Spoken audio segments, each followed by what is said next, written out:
Hi guys, Karthik அண்ணாவை பற்றி நம்ம எல்லாருக்குமே தெரியுங்க. அவங்க செம்பருத்தி சீரியலில் நடிச்சுக்கிட்டு இருந்தப்ப அவங்களுடைய பிறந்த நாளில் முதியோர் இல்லத்தில் பார்த்தீங்கன்னா கொண்டாடியிருப்பாங்க. அங்கே இருக்கிற வயசானவங்க எல்லாருக்குமே சாப்பாடெல்லாம் கொடுத்துருப்பாங்க. அதுக்கப்புறமா அனாதை ஆசிரமத்துக்கு போயிட்டு நிறைய சில்ட்ரன்ஸுக்கு பார்த்தீங்கன்னா சாப்பாடெல்லாம் கொடுத்துருக்குறாங்க.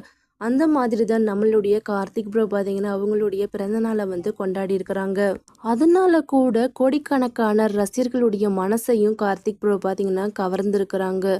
இப்போ கார்த்திக் அண்ணா கூட ஆர்த்திகா நடிக்க ஆரம்பிச்சதுல இருந்தே ரசிகர்கள் எல்லாரையுமே சொல்லிக்கிட்டு தான் இருக்கிறாங்க. கார்த்திக் அண்ணாவுக்கு பொருத்தமான ஜோடி இந்த ஆர்த்திகா இல்லவே இல்லை. கண்டிப்பாக கார்த்திகை தீபம் சீரியலில் ஹீரோனியை மாற்றி ஆகணும் அப்படிங்கிற மாதிரி தான் சொல்லிக்கிட்டே இருக்கிறாங்க. சொசைட்டியில் நமக்குன்னு ஒரு நல்ல பேர் கிரியேட் ஆகணும் அப்படிங்கிறதுக்காக ஆர்த்திகா கார்த்திக் மாதிரியே இப்போ முதியோர் இல்லத்துக்கு போயிட்டு அவங்களுடைய பர்த்டே பார்ட்டியை கொண்டாடி இருக்கிறாங்க.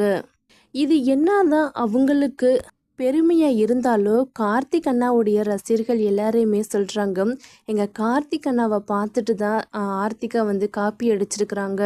ஏன்னா அவங்களுக்கு ஈக்குவலாக இவங்களை காட்டிக்கணுங்கிறதுக்காக தான் அவங்கள மாதிரியே இப்போ ஆர்த்திகாவும் நடந்துக்க ஆரம்பிக்கிறாங்க. இதெல்லாம் நல்லாவே இல்லை அப்படிங்கிற மாதிரி தான் கார்த்திக் அண்ணாவுடைய ரசிகர்கள் எல்லாருமே சொல்கிறாங்க. ஆர்த்திகாவுடைய பிறந்த நாளை அவங்க டீமோட கொண்டாடி இருக்கலாம், அப்படி இல்லைன்னா அவங்க ஃபேமிலி மெம்பர்ஸோட கொண்டாடி இருக்கலாம். அவங்களுக்கு மேரேஜ் ஆயிடுச்சு, அவங்க ஹஸ்பண்டு ஃப்ரெண்ட்ஸ் இவங்க எல்லாரு கூடயும் சேர்ந்து கொண்டாடி இருந்தால் கூட எங்களுக்கு இந்த ஒரு நியூஸ் ரொம்ப பெருசாக தெரிஞ்சிருக்காது.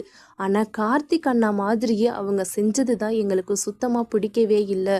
கார்த்திக் அண்ணாவுக்கு ஈக்குவலாக இவங்க வரணுங்கன்னு நினைக்கிறாங்களா, இல்லை அவங்களுடைய ரசிகர்கள் எல்லாருமே தன்னையும் ரசிக்கணும் அப்படின்னு நினைக்கிறாங்களான்னு தெரியல.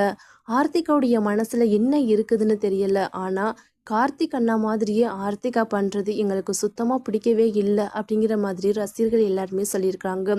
இருந்தாலும் பரவாயில்லை, கார்த்திக் அண்ணாவுக்கு ஜோடியாக நடிச்சிருக்கிறாங்க, அவங்களுடைய மூவிலையும் நடித்து கொடுத்துருக்குறாங்க.